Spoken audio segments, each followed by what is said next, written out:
morning and welcome again to this Holy Week we have entitled Abide. Each daily practice is to create space in our lives for God to work in us and for us to draw closer to Him.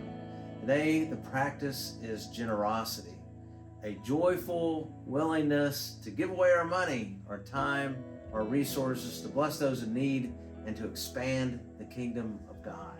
I believe this is one of the most joyful practices. Did not the Lord say it's better to give than to receive? Today's sociologists are discovering that Jesus is right.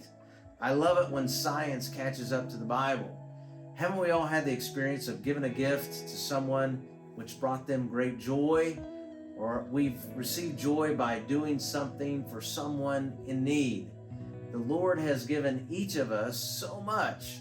And when we are generous and give to others, we get to act like God. Is that not cool?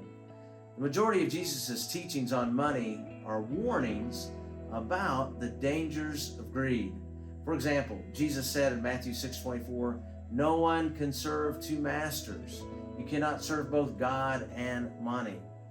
In Luke 12:13-15, he says, "Watch out, be on guard against all kinds of greed. Life does not consist in abundance of possessions." Money, you see, is not neutral, but powerful and difficult to manage well. The Apostle Paul penned these words to a young preacher.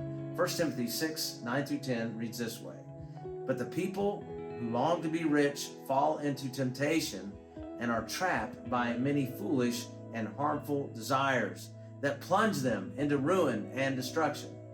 For the love of money is the root of all kinds of evil. And some people, craving money, have wandered away from the true faith and pierced themselves with many sorrows."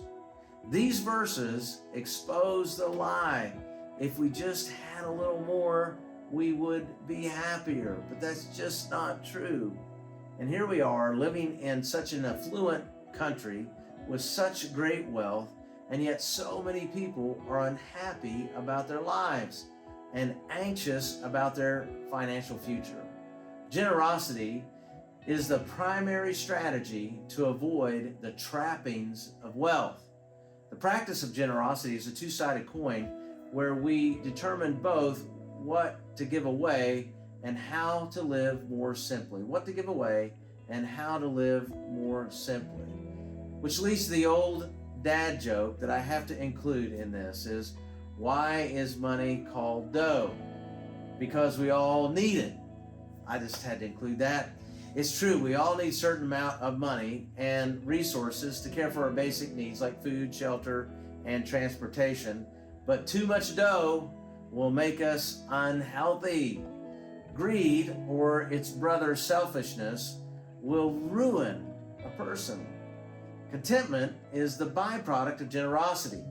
G.K. Chesterton famously said, "There are two ways to get enough. One is to accumulate more and more and more, and the other is to desire less." Desiring less is a much better option. It doesn't cost as much.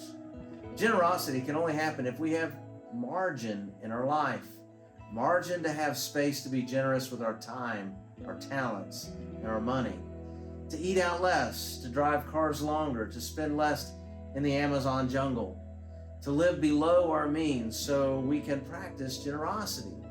What we are searching for in money can only be found in God. So, where do we begin with this long-term practice of generosity? Start with prayer. Ask God for wisdom in making financial decisions. Then get a budget. You got to have a budget. You got to know where you're at financially. And then the principle that I like to teach when it comes to money is 10-10-80. 10% is given first to God, 10% we save, and we live off 80%. But if you've never tithed or you've never given regularly to the church, then start with 1%. But start somewhere, be consistent, and then as God blesses you, you'll have the opportunity to elevate and increase that amount. What we're searching for, that people search for in money and wealth, can really only be found in God. Peace, contentment, and joy. So this is why This is why this is so important. Now, for today, here we are, this church-wide practice of generosity this week. I want to give a few practical suggestions that maybe we can all participate in this particular day. Make an online donation through the church website or app to Central India Christian Mission. They're trying to raise funds to give money to hire lawyers to get different preachers out of prison. And so whatever monies we take up on this particular day through the app, you can earmark your gift as CICM, and you can we can all pitch in and see what monies we can raise and give a special gift to their cause, which is a worthy cause. Or if that's not your jam and you want to try something else, go in your closet. Do some cleaning out of things that you don't wear and don't need anymore that maybe could be used by somebody else, and take that to Grace A Lot, which is a ministry here in our local area, or take it to Goodwill, or maybe you can give away some item to somebody in need. Give something to a person in need. Maybe you buy a $25 Food Lion gift card and you drop it off to a family that's trying to feed a lot of children, or somebody who's struggling. Find a way to do something today to be generous to another person.